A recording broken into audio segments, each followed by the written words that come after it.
Hello सांग मैंने आपण मानक मोर फास्ट ब्लॉग रे वेलकम।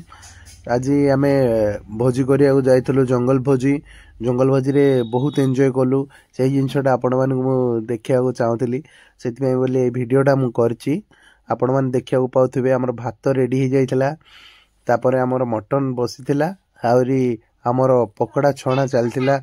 आमर से सान पुओ भी जाइला आम सहित ए दही चटणी गोटे करथिलु जोटा पकड़ा खाइबा दही रे आमर कंचा लंका आउरी लुण सब मिसेकी आम गोटे करथिलु। एटा आमर सलाड रेडी हो जाइला।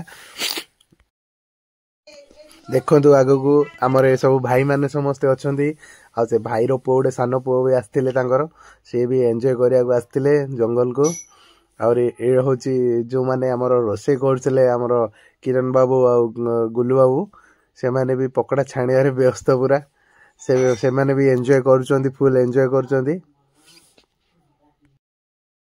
ये हूँ आमर अशोक बाबू जी हूँ बीएम सार जहाँ आम बीएम सार बोली कहू।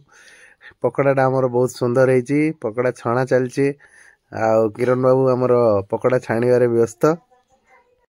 देखु सांग मैंने पकड़ाटा आमर केते सुंदर है पकड़ा केटे सुंदर रे आमे छाणीचु पकड़ाटा बहुत बढ़िया टेस्ट लगुला खाइला बेले।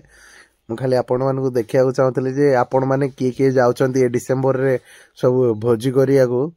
आमे तो जाई सालुनी आपण माने डिसेंबर रे जाउंतु आमे तो नवेम्बर रे पळैथिलु भोजी करिया को। देखंतु हमर चिकन कसाटा केते सुंदर है तापर मटन पांपड़ सलाड भात अधिक किछि करनु सांग माने एतिकी आमे करथिलु रोसई सेटा आपण माने देखिया को पाउथिबे। आमर समस्त रोसई खाद्य रेडी हो जाइए समस्ते खाइबा को भी लगिले।